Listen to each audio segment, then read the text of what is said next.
Good morning, everybody, and welcome back to episode 217 of Empty Betters. I'm your host, Harrison Scholes. I'm going to toss it across the screen to my co-host, Mr. Nick Manella. What's going on, my friend? Not too much, my guy. Just rinse and repeat playoff hockey, eat, sleep. That is what the EB boys do in the postseason. I don't know what day it is anymore. I don't know what month we're in anymore. I just know it's not June yet because the Stanley Cup hasn't been hoisted. So that's where my brain is at right now. I'm sure you guys are in the same boat. Yeah, I find myself figuring out if it's the day the Rangers Canes play or if it's the day that the Bruins and Panthers play, and that's kind of how I'm keeping track of things. But I am going to toss it across the screen to my other co-host up in Wisconsin, Mr. Mac Vogel. What's going on, my friend? Yeah, I am most definitely in the same boat as you guys. Got some interesting messages from beyond our world today, and apparently they were incorrect. So if you're on our social medias, you know what I'm talking about. But Dude, that was um, like scary, it scary. was Like yeah, I I know. was I was on the toilet, man, and I did not need any help there. You helped me out, just in, out, done. Scared it right out of me. Yeah, I don't know if I feel comfortable sleeping in this room tonight. We'll see. Yeah. So I'm the only one who hasn't gotten super creative yet with the picks video. Stay tuned tomorrow. Yeah, I We'll was we'll gonna see what say you're goes. up tomorrow, You so said, yeah, you stakes are got high. this. Yeah. Yeah. We'll see what I can cook up. I'm gonna let that one marinate. But You're gonna like reverse sear a fillet to have like each team's logo in it and then pick it up with tongs and be like, that's my pick for That's a tonight. good one. Or I'm picturing like he's jumping in like a pool and then you draw like a circle, like two circles, and it's like which team logo you're Oh, jumping that's a good into or one. something like ooh, that. ooh, I kind of like that. Or you Yeah, could go completely hands off and just take four tennis balls, spray paint them different colors, and throw them and see what the boy goes and gets and brings back. dude, that's so genius. Oh my God, Make I the might dog act. do the work, right? Yeah, probably better picks than us, but yeah. If you know, you know. The EB parlay stays red hot, red hot. But Do you guys honestly think we'll hit one before the end of the postseason? I actually think it would be more impressive if we didn't. Like I mean it's kind of impressive that we've managed to not get a single one. What, 17 of them now? 18? Yep, 17. Yeah, I I don't know. I think there's something to be said. probably. It's gonna get harder when there's only one game per night. At least we have two right now, but yeah, we kind of need to do this like tomorrow. We'll see. I don't know. But yeah, we got a big episode on tap. We're recording this on the eve of May 13th, fresh off the Rangers Canes game 5. We are going back down to Raleigh for a game 6, which I know is going to stir the pot with a couple listeners, but that's what this show is all about. Before we get to that, just a couple quick news updates. The Toronto Maple Leafs have met with Greg Berube and Todd McClellan as part of their head coach search. It's also known that McClellan has been in that New Jersey Devils coaching carousel. There's gonna be a lot of news over the next 2 to 3 weeks about which coach is gonna come out where. So just keep an eye on all that. Not really sure.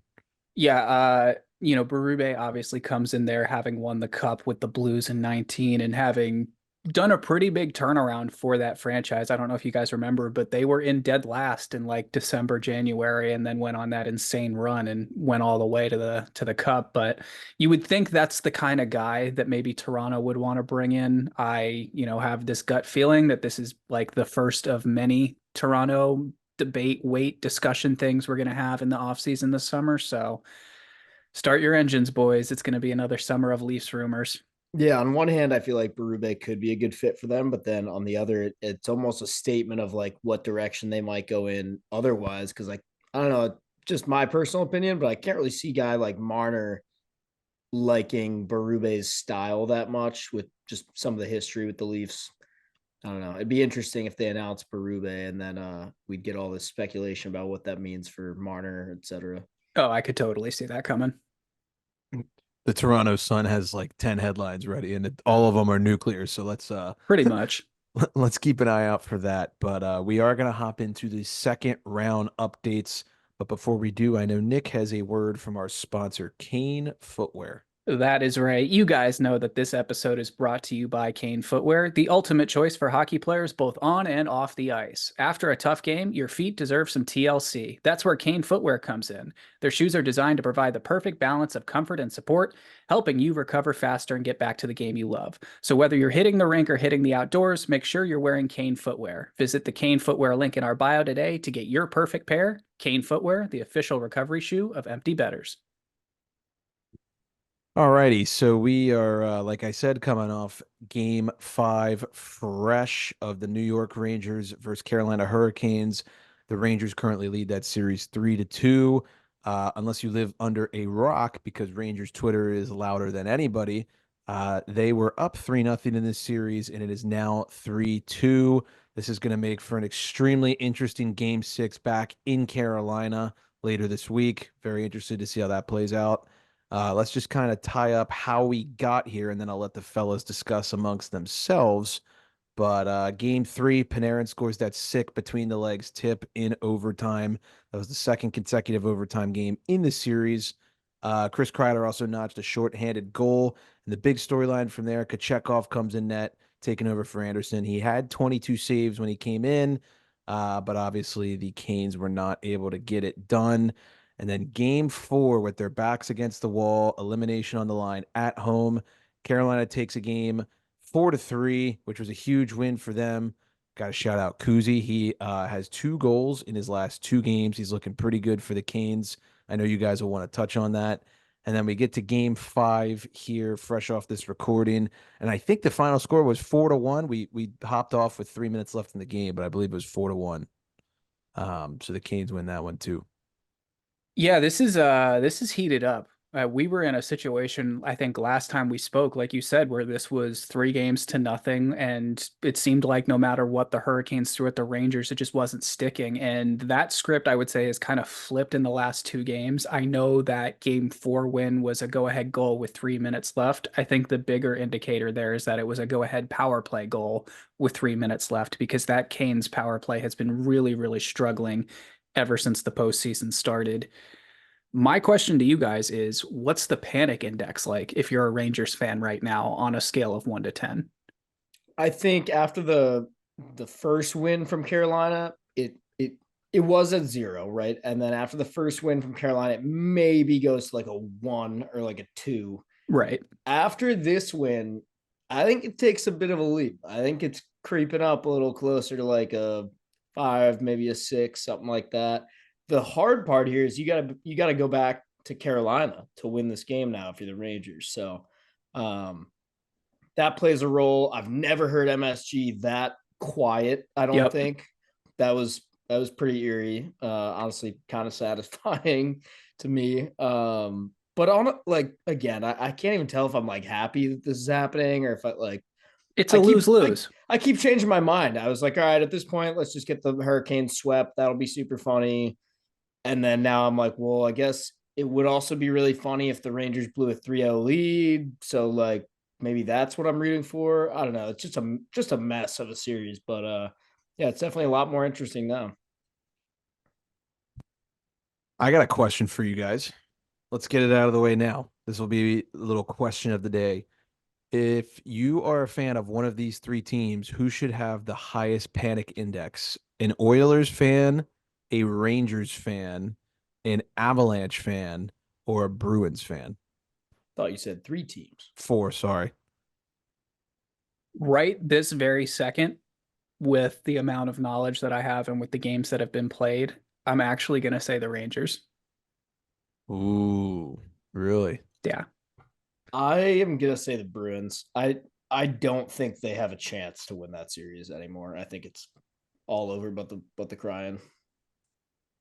It's a tie for me. Rangers and Oilers are 1-1. I can't decide who. If you're the Oilers, we'll talk about that more. That just the same storyline. Like, oh my God, our goalie isn't good anymore. Like, what are we gonna do? It's exactly what Max screams all year long, every year, and somehow it comes true every single time. But yeah, if you're a Rangers fan and you got to go back to Carolina to avoid a game 7, it's the classic 3-0 where if the team down takes the 2, like usually they're going to end up taking that one at home and 4-7. we'll see. The whole betting world's going to be on Carolina game 6, so I'm For interested to see sure. how that backfires. Are you guys under the impression that New York is the better team, or they've just won more games to this point? I would say that I think they are the better team. If I was a Rangers fan, I would feel fine about going into Carolina right now because all the pressure's on them. Yeah, that's why I would say I definitely think they're the better team. I would say panic index, like I said, it's at like a 5 or 6 right now. Now, if they force 7, now all the pressure, excuse me, now all the pressure is on the Rangers Yep. because you're in danger of blowing a 3-0 lead. So that's, I mean, this is basically the Rangers game 7. They need to Yes. fucking win that game or else shit's gonna get shit's gonna get crazy. If it went 7, would you like throw the house and the kids' college fund on Carolina? Maybe. Oh God, I don't know. It's tough. I also don't necessarily want to bet my house against Igor in a game 7. Right.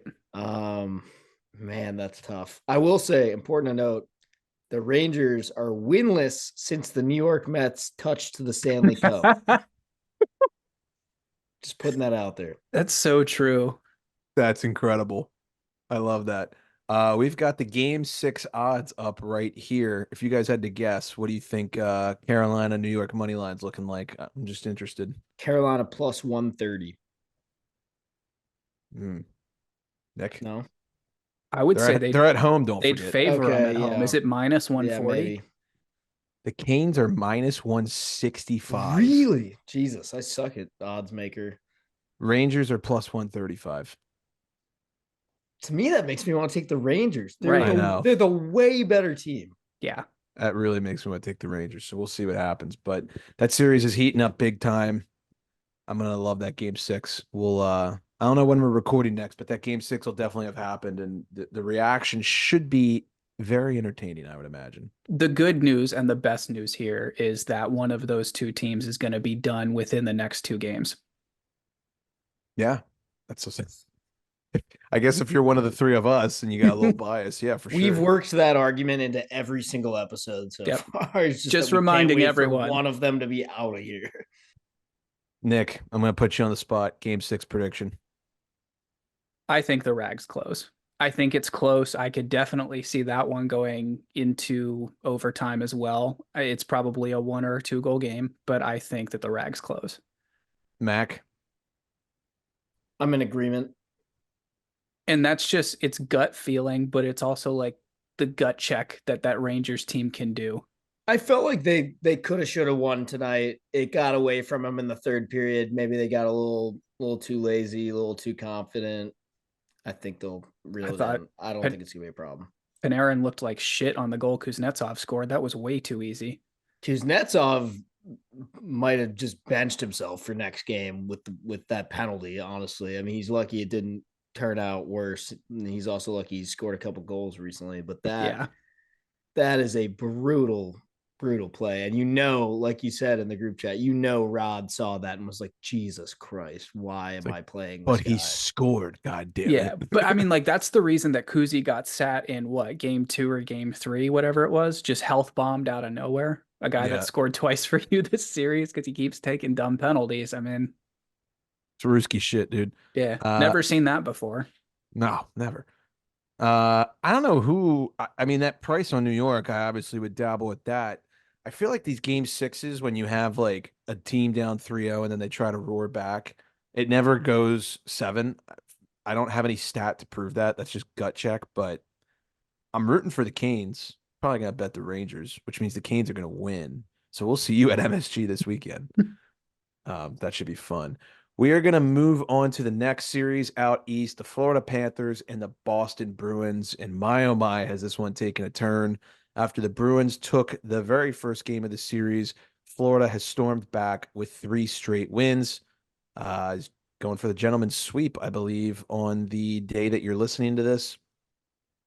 Game 3, Florida just absolutely dominated, and that's putting it kind of lightly. They dominated the Bruins. They won that game 6-2, taking the 2-1 series lead. They scored 4 power play goals. Tarasenko Verhage scored 1 minute apart on the same power play. Bobrovsky only had to stop 14 shots. The Panthers have now scored in 5 of their last 7 power play opportunities up to that point in the series. Swayman stopped 27 for Boston, and they got badly outshot 33-16. Thoughts on the game, and then we'll talk about the big storyline with Marchand and Bennett. I mean, 14 shots for Bob was like a period of work when he was in Philly or Columbus. You got to get more shots on that guy. Also, if you're the Bruins, 14 shots is not going to win you a hockey game against the Florida Panthers. The numbers just don't add up there.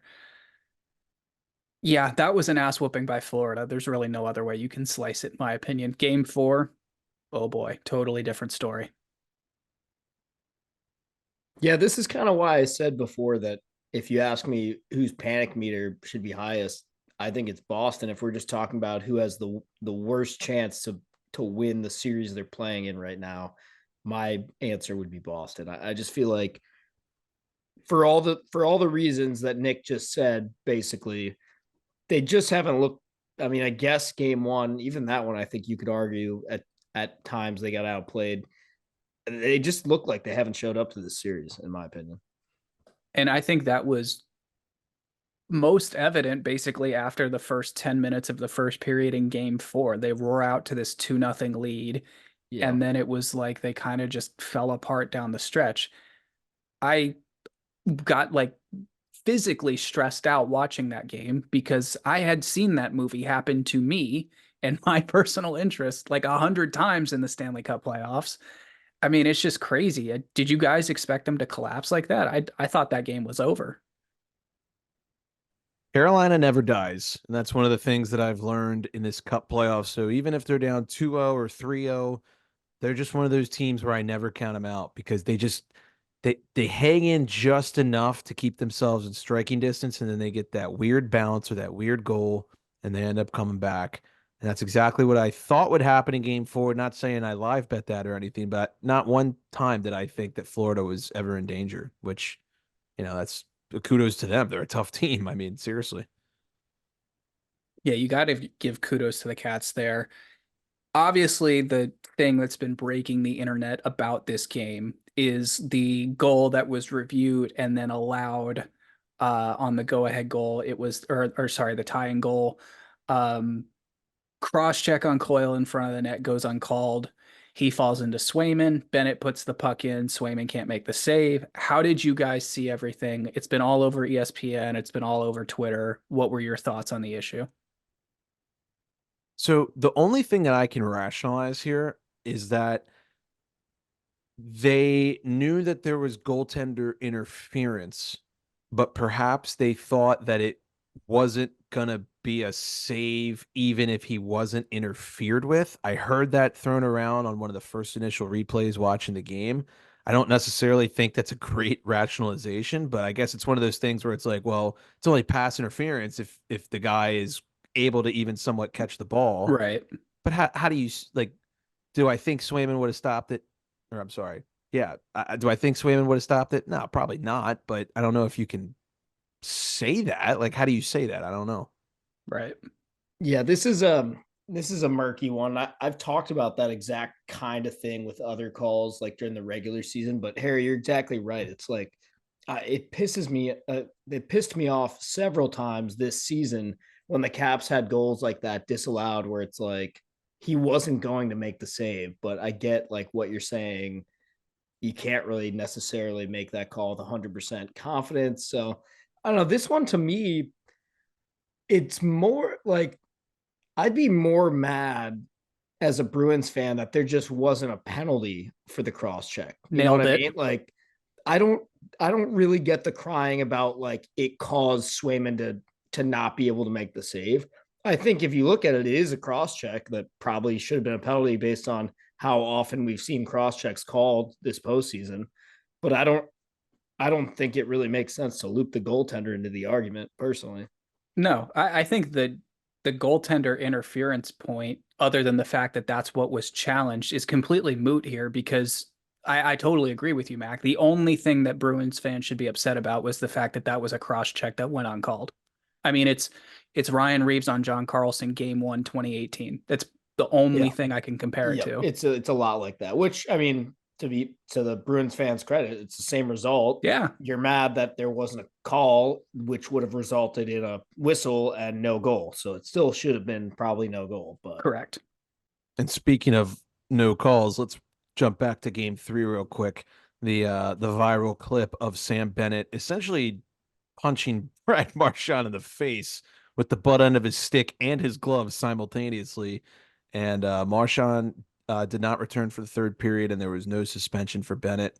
I know that alternate angle that's been making its way around the internet.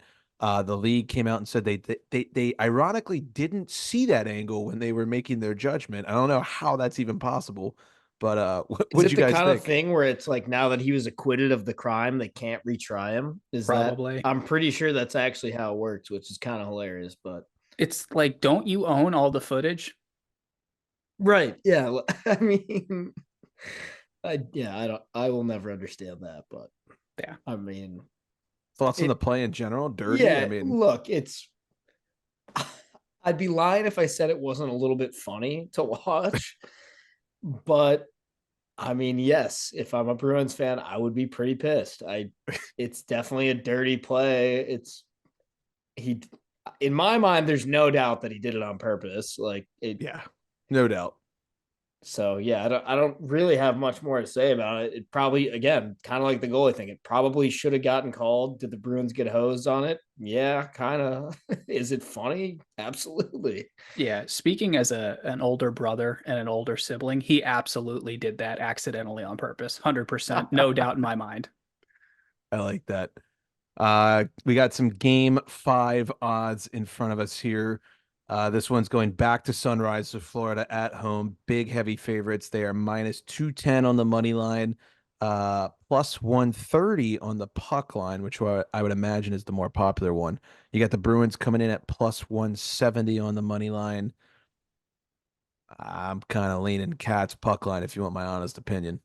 Yeah, I mean, I think Boston is a capable enough team to rally in the series. I just don't think it'll happen. I just think Florida is currently the better team and they're playing so much better right now and they're closing out and winning hockey games. I mean, the way that the Bruins fell apart in game 4, had it not been for something the New York Islanders did in the first round, I would say that's the collapse of the playoffs. Yeah. Yeah. I mean, I think you nailed it. I think, like, would I be surprised if the Bruins came back and won this series?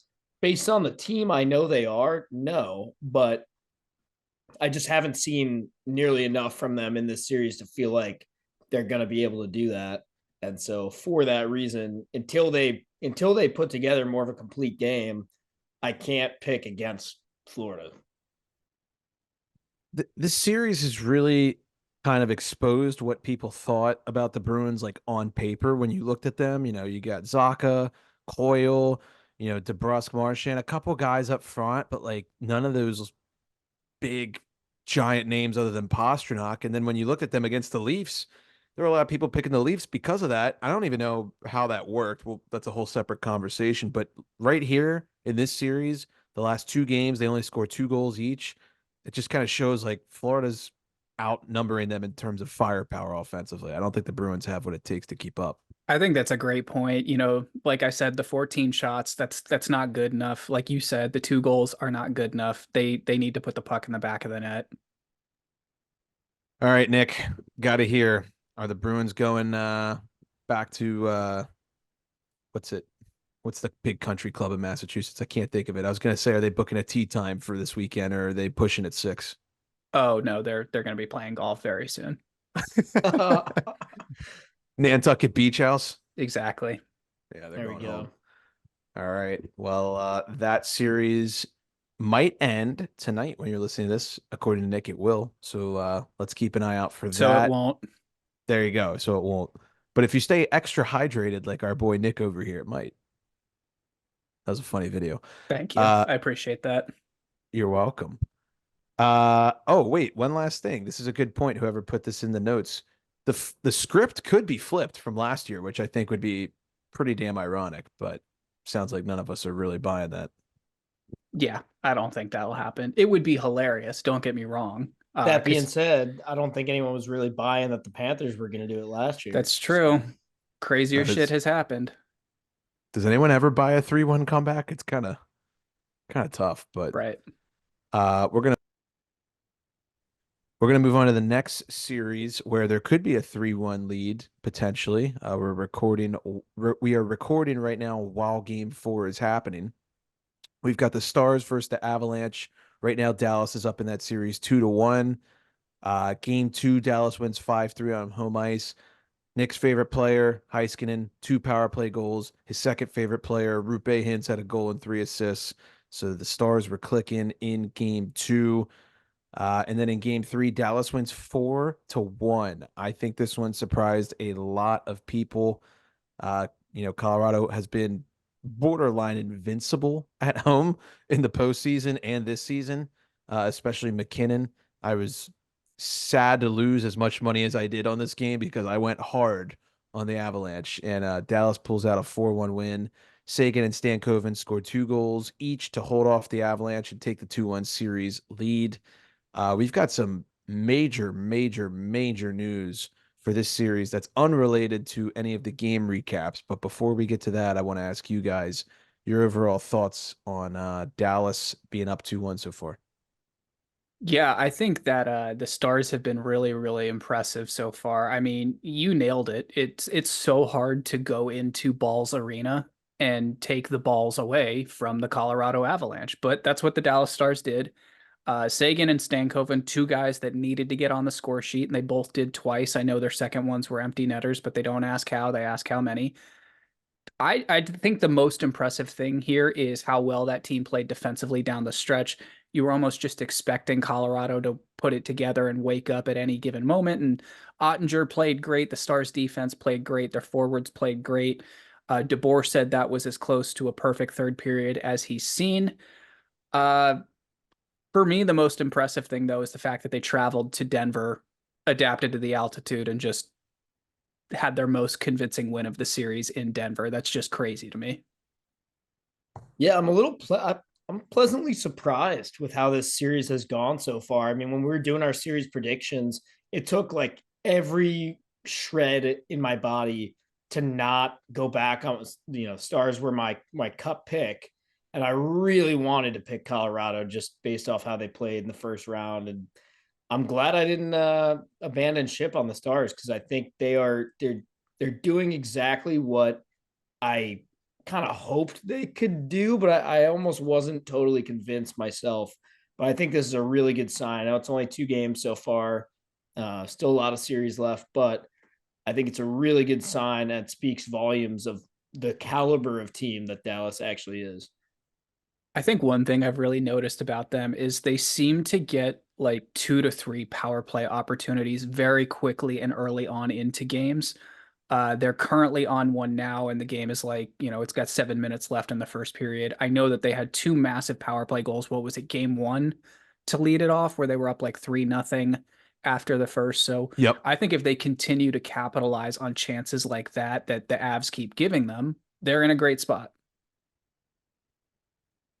Yeah, I mean, you guys both have Dallas as your cup pick. I have Colorado. I think my prediction is absolutely shot once we talk about the news that just came over like 10 minutes before we started I recording. mean, could not have been better timing for us. Usually we get screwed the other way, but It was like 10 minutes before puck drop tonight. That's the other yeah. thing. Yeah, so if you don't know what we're talking about, it just came over that the NHL and the NHLPA announced that Valeri Nichushkin is now in stage 3 of the player assistance program per Elliot Friedman. Nichushkin has been a menace for the Avalanche this postseason.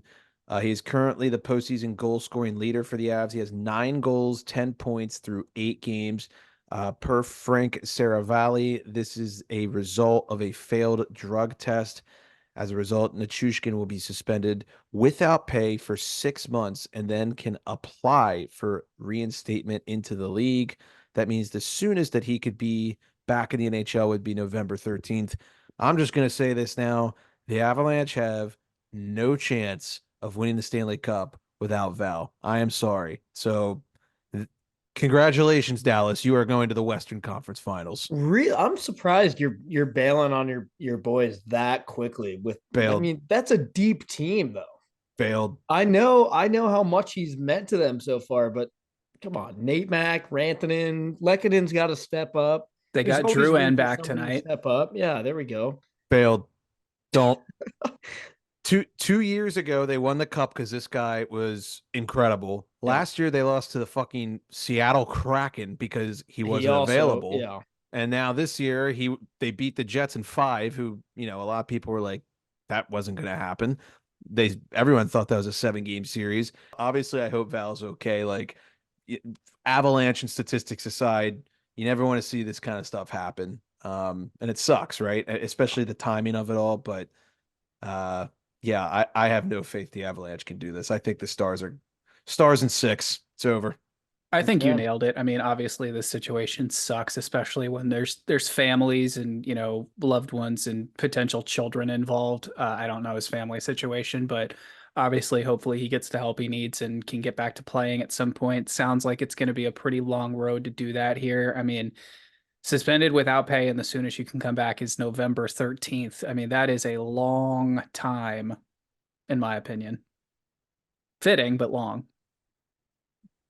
Just, brutal without knowing all the details. I mean, that's a long time, right? And for a guy who's struggling, I would imagine that's going to just be even harder on him mentally. Not saying it's not warranted, but that's tough. So what's the score update that we have for game 4 right now? Anybody got it? 0-0. Eggs.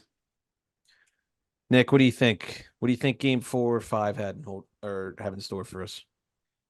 It's interesting. I feel like this, in a weird way, could be one of those things that like just galvanizes a team. That's like, we're gonna do this for Val. I feel like that Avs room is pretty tight. Obviously, I'm nowhere near that, so that's just my gut reaction. But you would think those guys are going to be concerned about him, but they know that the best thing that they can do is go out there and win hockey games for him. So yeah, I could see it going either way. I feel like this is the series that I've been saying is such a coin flip. You just don't know what you're going to get night in and night out. And I think that's why Max said he was pleasantly surprised when you see that Stars 4-1 win in game 3. You don't expect it to be that decisive between these two.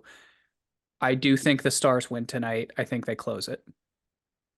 I think the Stars, I don't know. I kind of feel like the Avs maybe win one of these next two. I wanted to say tonight, which was my original pick, but I hate the timing of the Nichushkin thing. I don't like what that does to the room immediately before a game. I think maybe by next game there could be like a let's regroup, let's do something here. But I do stand by, like, this is a deep team. When somebody like that gets removed or can't go anymore, it opens up a whole lot of ice time for other guys. So, look for guys like Middlestad, Miles Wood, Drouin, Lekkonen, somebody like that. If they can step up and kind of come into that role, I don't know. Yeah, I think it'll be interesting. Zach Parise is a guy in that lineup that has scored some pretty big goals this postseason for the Avs. I don't necessarily think you can look to a guy in Zach Parise's position. That's not detracting anything from him, but just given the circumstances that he's in with his age, you probably can't look at that guy to be your big replacement for goal scoring in terms of what Nichushkin was bringing you. Oh yeah, and as much as I love Parise, I got a ton of respect for him. Yeah, he's not going to bring that same threat, especially on the power play. That big body in front, it's hard to replace that. But Yeah, Mac, I think you make a great point about the timing of this. Had they had that, if this was like a day off, maybe they have a team meeting about it, talk about it at morning skate, rally themselves, mentally adjust. But like, I mean, unless they knew like an hour before we did, yeah, that was pretty sudden. for sure, 1-0 Stars. We just got word from newsbreaker Mac. He got it from his ghosts in his room. Mr. Wyatt Johnston 1-0. Ooh. That's pretty spooky. Who you gonna call? Wyatt Johnston. It's late. We're gonna move on to our last series, and I'll say this every episode because I cannot get enough of this series. It is by far my favorite. The Vancouver Canucks and the Edmonton Oilers, and the Vancouver Canucks are up 2-1 in this series, and they shocked the world in game 3 going into Edmonton with that stupid little I hate that goal song. It drives me nuts. But Wonder why. yeah. But the Canucks, man, they pull out a gutsy win in game 3. Real quick, just going through game 2, Edmonton wins 4-3 in that game. Bouchard scores the OT winner to get the Oilers the dub. McDavid and Draisaitl each had a goal and 3 assists.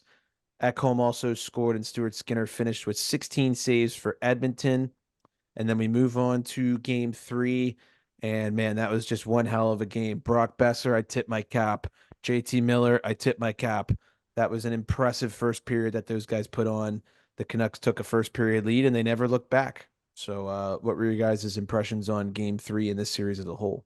Yeah, I thought those guys looked fantastic. For me, the star though is Shelovs. I mean, he's having to defend the toughest dynamic duo we've seen in this league in like 15 years. I don't know how you expect a like young, unproven goaltender to just get thrown out there against the Oilers power play or McDavid and Draisaitl, but he is absolutely playing out of his mind right now. How funny is it that the Canucks have Arturs Shilovs in goal, just some guy, and the Oilers are the ones with goaltending problems? Yeah, That's a great point. It's just the so irony. predictable. The It's irony. yeah, it's good. But in all seriousness, I've been extremely impressed with the Canucks. Not just Shilovs, obviously that's huge to step in and do what he's doing, but Besser, obviously. I think Zadorov has been fantastic this series. I know He's we're going been to talk great. about him in a second, but I mean, he's doing exactly his job game in and game out. And Do you see him like fucking with the fan that was making fun of him in the penalty box? yes, Just like not even phased by it. yeah, no, it's fantastic. He's like my team has the green men. What do you think this is? Exactly. You talk about Zadorov, Lindholm, man, that guy is fit in perfect. I know in the regular season it was a little shaky. People were a little hesitant. He's been a beast this playoffs. Had a pair of goals in this game. Originally they thought Besser had a hat trick, but they took the first one away and gave it to Lindholm. He's looked great for them. I read a tweet, and I guess I knew this, but I didn't really think about it. It's kind of a random fact, but because the Canucks have Shilovs and Bluger, the entire country of Latvia is like That's just right. Canucks crazy. Like these guys are royalty in Latvia because they're some of the few pro players. Maybe they're the only two. I don't even know. But um like I think I read like Shilov's I think they medaled last year in the double IHF and Shilov's was the goalie. And people were like, yo, this guy was like the best player on Latvia. He could have won tournament MVP. Um, and then here he is doing this. I mean, he's carried a whole country on his back. Now he's carrying, a riot-driven city on his back, and he's doing what he's doing. It's great. It's good. Yeah. Happy for the guy. That's a great point. I mean, Latvia is absolutely hockey crazy right now, which is great to see. We love to see the game growing. I know we have IIHF Worlds going on right now. I saw some pretty nasty highlights of Kaspar's Dogovins. I don't know if you guys remember him. He undressed some goaltender in the Worlds the other day, but awesome to see. And I always forget that Teddy Bluger's from Latvia. I just, you hear the name and you're like, oh, he's from Chicago. Yeah, he's a Latvian guy. Uh, Calvin Picard. Are we gonna see him? Yeah. Oh yeah. We're gonna see him all right. Oh, We already God. have. Start a game. Yeah. Yeah, we're gonna see him. He did make three saves in his NHL playoff relief debut. So I mean that's something. He's on the score sheet, but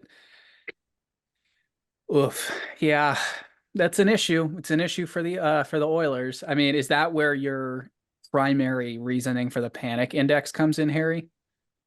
Yeah, well, he has the worst save percentage in the salary cap era of playoff goaltenders. So I would say that I shouldn't say worst. I can't remember the exact stat. He's like bottom five. And it's not a small sample size either. No, so that's kind of a problem. He only stopped 11 of 15 before he was replaced last game, so that's pretty brutal. I don't know, guys. I mean, like I know the Oilers are that team where you expect them to score 5 a game, but this is playoff hockey, and you're playing against a Rick Tocchet coach team, and you got the Latvian king in between the pipes, basically with the crown of the country on his head. I don't know if they're going to put up 5 a game. I mean, they're going to have to win some tight games.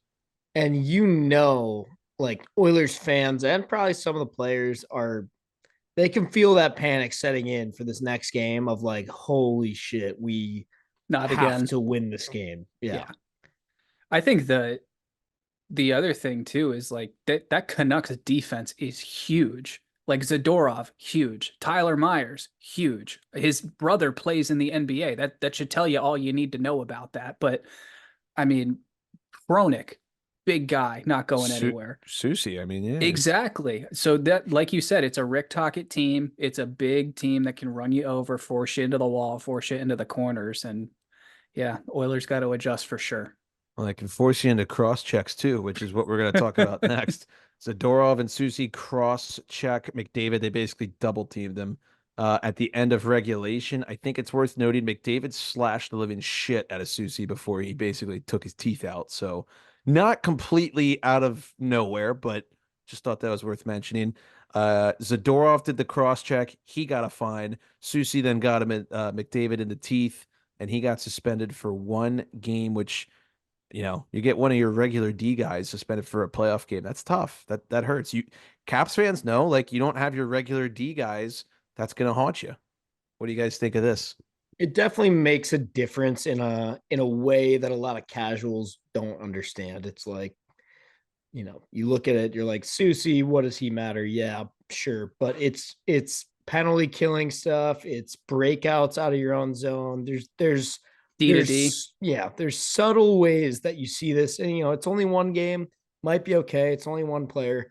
But what we saw with the Caps, like to your point, that's like 2 or 3 of their guys gone for a few games, and you start to see certain things just like creep into the whole, like it's a domino effect. It just creeps in and kind of screws up your whole team mojo sometimes. So it's definitely something that they're going to want to come up with a plan, figure out who's taking that spot, figure out what other guys are going to eat some more minutes as a result, but it should be doable. Yeah, it's one of those things where, in the Cap situation, you're bringing in guys to play their wrong hand for defense. So, if they're trying to get out of the zone, they're having to do so on their backhand. It just creates a lot of problems that you'd really like to avoid in the Stanley Cup playoffs. That being said, I fully expect that Canucks decor to rally. I think they're capable. I think they have, it's a Tocchet team. They're definitely going to have that next man up mentality. So, I don't know who they're going to bring in that situation. I haven't, done a deep dive on the Canucks depth chart here, but I know that there's been some players that they brought up from Abbotsford, right? That's their AHL team, the Abbotsford Canucks. That sounds right. Who was the kid? I want to say he's a Swedish kid. I'm totally blanking on his name, but he'd only played like 5 regular season NHL games and made his playoff debut. I think it was game 3. His name's escaping me, but you're right on the Abbotsford. Okay. Oh, I'll take 50%. I'll take it. The fuck is his name? If you look up on Daily Faceoff, it'll be there. I know exactly who you're talking about. They slapped him with Pedersen. Yeah. So Susie out of game. Obviously, that sucks. Linus Carlson. Yes, there you go. It was one of the Swedish names that, there's only like 4 of them. So, game 4. Let's look ahead here. It's going to be tonight as you are listening to this. And funny enough, it is the exact same situation and odds as Florida versus Boston. We've got the Canucks plus 170 underdogs. And we've got the Canucks at a hefty minus 210. Or I got that backwards. Canucks plus 170, Oilers minus 210. What are your guys' thoughts on that? Once again, it kind of makes me want to take the Canucks. How are the Oilers minus 210? Home ice with that can't go down 3-1. With that goaltending, explain how that makes sense to me. It's pretty confusing. Cue the music for a 5-0 Oilers win. Yeah, I feel like until I see different from Shilov's, I gotta ride the Canucks. Yeah. I mean, ride the hot hand. It is just a hard series to predict. like you said, Harry, in some ways, as much shit as I just talked, I wouldn't be that shocked if we did get like a 6-1 Oilers win or something like that. It's a weird one. Plus 170 on the Canucks is extremely tempting. I wouldn't fault anyone for that. And for those asking or wondering, if you do think the Canucks have a good chance, I'm looking at some goal props right now. Brock Besser plus 180 to score. He's been fire. JT Miller plus 200 to score. Both those guys. I'd probably pick one of those two for the Nucks. They look great. Yeah. I know I've just shit on the Oilers for about 15 combined minutes here, but one player that I'm really impressed with from that side is Matthias Ekholm. That guy's scoring. He looks fantastic defensively. I think we kind of forgot how stable and capable of a top four defenseman that guy was with, Yeah, that little purgatory stint in Nashville. So, yeah, it's been awesome to see him. it's a good point. All right. Well, that about wraps up our series updates. Real quick, we're going to do the gambling segment, which is brought to you by Prop Tracker. It's your one-stop shop for all outlier props, whether you're betting NHL, NBA, MLB. They've got all the different props for all the different players, and they will track it for you on your phone so you can see the progress of how each player is hitting each prop each time. You can go to www.proptracker.com/emptybetters or use any of the links in our social media bios to get a free month of the app on us. I believe it is $11 a month, which, for how much most of the people listening to this show are betting, in my opinion, is very much worth it. And you get that first month free on us. So if you don't like it, you can always cancel your subscription. It's a month to month.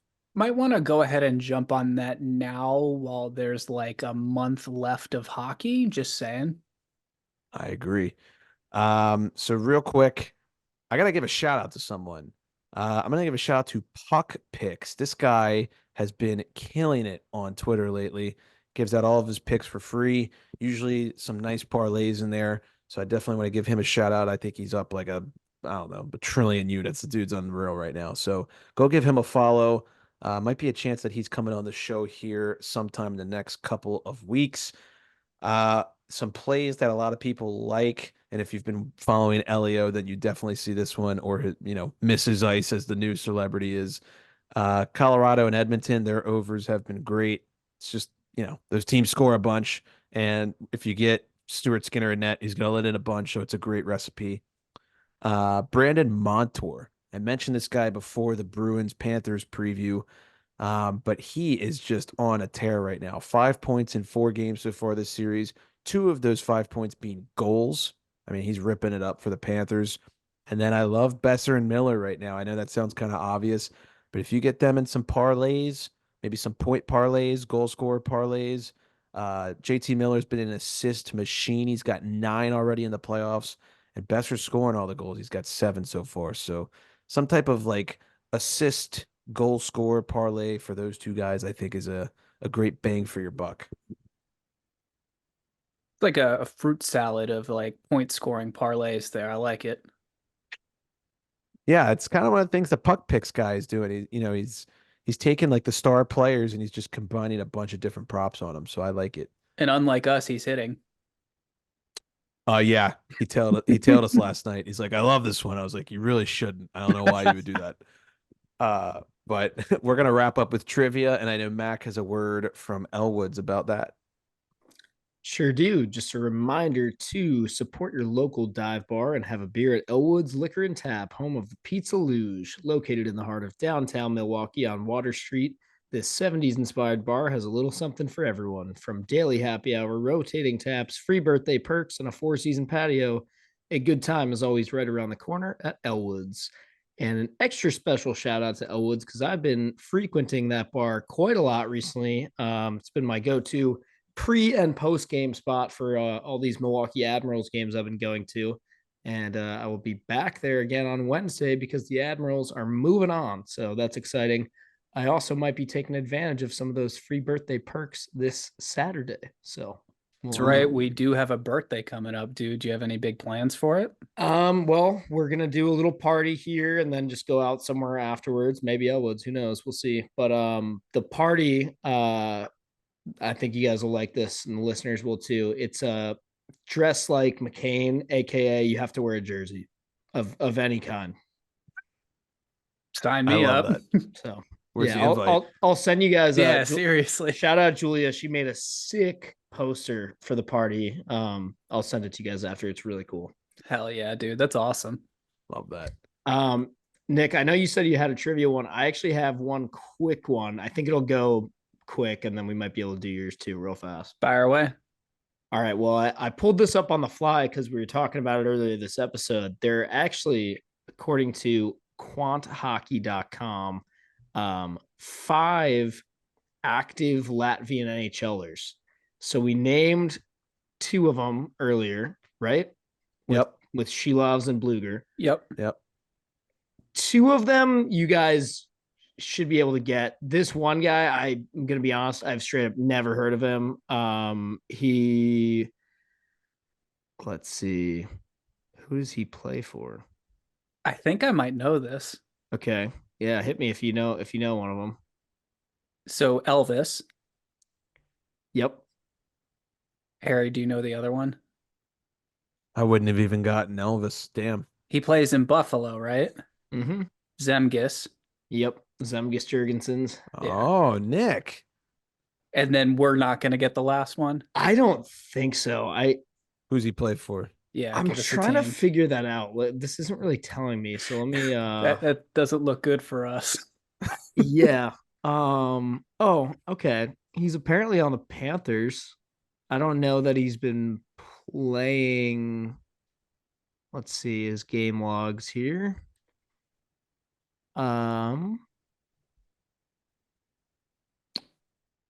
He has played 26 games total with them in the regular season. Yeah, I don't think he's played any playoffs at all. So, you want me to just tell you who it is? Sure. Yeah, I have 0 guesses. Uvis Balinskis. Oh, right.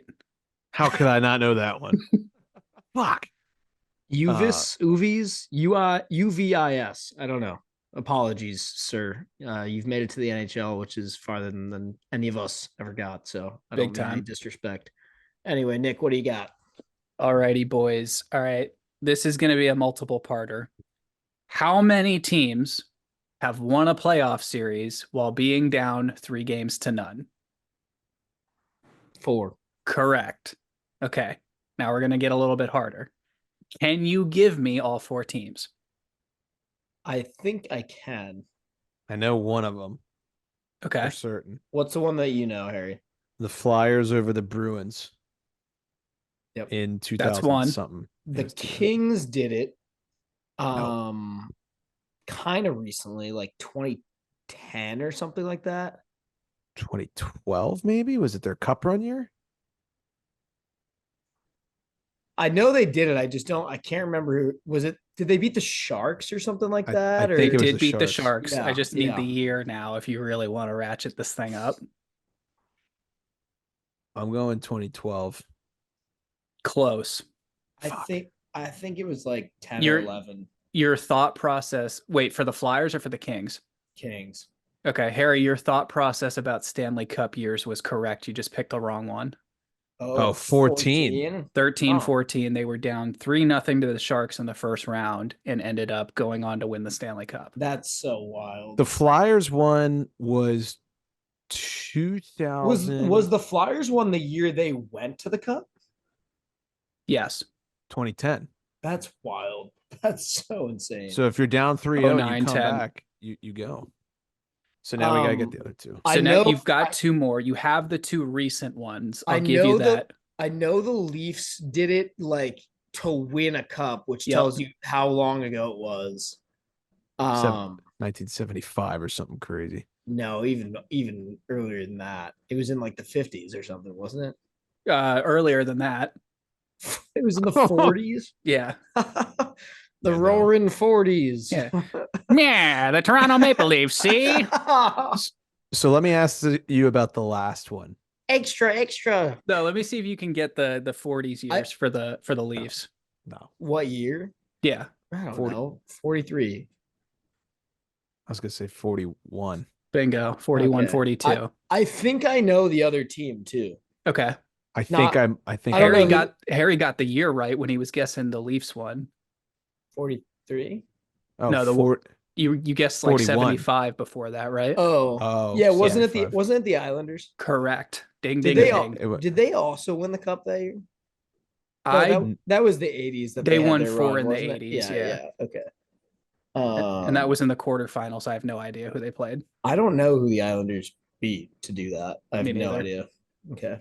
I thought it was the Islanders in the 90s, but I All guess right. no. Well, that's No, cool. I think they were like being fake sold in the 90s. Right. All right, last trivia question. Who did the Rangers beat in Game 7 in overtime 9 years ago today? Kings. Oh wait, sorry. Who did they beat in? Oh, fuck you. Was that the step on one? Yeah. Okay, so story time real quick because we're at the That end and sucks. everyone else doesn't care. I am sitting, like you remember during exams, Harry, at Towson, you would like get together with like a bunch of your friends and go like study in like one of the liberal arts rooms that was left unlocked, like the shiny brand new building that we had on campus. And all my friends are in there studying. I put the game on the like projection, like lecturing screen so I can sit there and like study, but really just watch the hockey game. And everyone's like dead silent. They asked me to put the game on mute, so I put it on mute. And I'm just like sitting there watching, and I watch the face off happen. I watch everything, and I literally like close my eyes because I cannot watch the puck go into the net. And I open my eyes, and Holtby's just face down on the ice. And it took me 3.5 years to be able to be physically okay to watch that puck go in. It's still one of the ones that stings me the most to this day. Yeah, I can't watch that highlight. I love how Mac thought he got. I think he gets Kings, and Nick's just sitting there like this. I misheard your question. For some No, reason, I it's thought okay. you were talking about when the Rangers lost to the Kings in Game 5 of the Cup Finals. I didn't even do the math. You just said Rangers overtime game 7, and I was like, ugh. I don't even know why my brain just did something Not weird there. 9 years ago today. That's crazy. Feels like more. Well, that's what pain will do to you. Yeah, true. So anyways, great Epi boys. Appreciate you doing the vacation recording here with this fucking Walmart equipment. So that's always fun. Any final notes before we get out of here? I got nothing. Buy some merch. Yeah. I would go buy some merch. You can find that in the link on any of our social media bios. And if you don't follow us on social media already, you definitely should at Empty Betters for everything. Pretty You, much for everything. You definitely need like a new beach hat or a beach shirt. We've got it all for you. So Yeah. go get Might it. have some cool stuff coming soon. I don't know. Stay tuned. Love that. All right, everybody. We appreciate the love and support as always. And without further ado, Class dismissed.